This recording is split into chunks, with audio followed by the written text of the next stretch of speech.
Maharashtra news nation TV, जनतेच्या विश्वासाचं news network.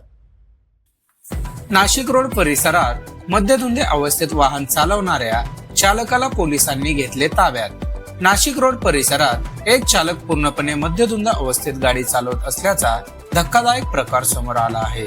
संबंधित चालक दारूच्या नशेत असल्यामुळे त्याचे वाहनावरील नियंत्रण सुटले होते। ही घटना नाशिक रोड परिसरात घडत असताना वाहतूक पोलिसांनी सतर्कता दाखवत वाहनाला थांबवले। चालकाची अवस्था पाहता तो पूर्णपणे शुद्धीत नसल्याचे स्पष्ट झाले।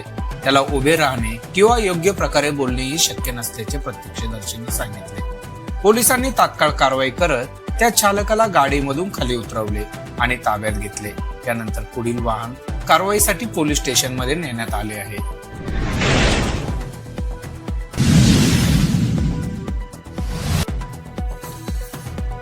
चाकणमध्ये ओढ्यावर अतिक्रमणाचा आरोप, नैसर्गिक प्रवाह बदलल्याने शेतकऱ्याचे मोठे नुकसान होण्याची भीती। चाकण परिसरातील मच्छी मार्केट मागील मुटकेवाडी भागात ओढ्यावर अतिक्रमण करून नैसर्गिक जलप्रवाह बंद करण्यात आल्याचा गंभीर आरोप स्थानिक नागरिकांनी शेतकऱ्यांनी केला आहे। या प्रकरणामुळे परिसरात संतापाचे वातावरण निर्माण झाले आहे। स्थानिकाच्या म्हणण्यानुसार संबंधित ठिकाणी बांधकामासाठी पूर्वीपासून अस्तित्वात असलेले सुमारे 20 फूट रुंदीचा नैसर्गिक ओढा बुजवून तो अवघ्या काही फुटापर्यंत कमी करण्यात आला आहे।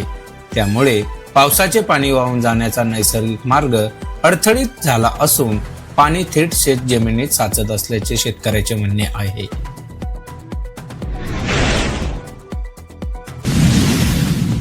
दारू पिऊन वाहन चालवणाऱ्या इस्मास जुन्नर न्यायालयाकडून 10,000 रुपयाचा दंड। दिनांक 28/6/2026 रोजी सकाळी 10:30 वाजताच्या सुमारास ओतूर येथील मोनिका चौक परिसरात दारूच्या नशेत वाहन चालवत असल्याप्रकरणी एका इसमावर कारवाई करण्यात आली। संजय कोंडाजी तांबे, वय 47, सध्या राहणार ओतूर, तालुका जुन्नर, जिल्हा पुणे असे आरोपीचे नाव आहे। मिळालेल्या माहितीनुसार आरोपी त्याच्या ताब्यातील महिंद्रा कंपनीची थार MH14 LE 1124 ही गाडी ओझर बाजूकडून ओतूर बाजूकडे दारूच्या नशेत चालवत असताना पोलिसांना मिळून आला।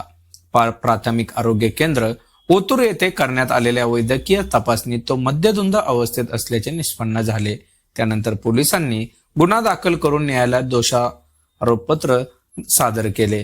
त्यानंतर सुनावणी करत न्यायालयाने आरोपी 10,000 रुपयाचा दंड ठोठावला आहे।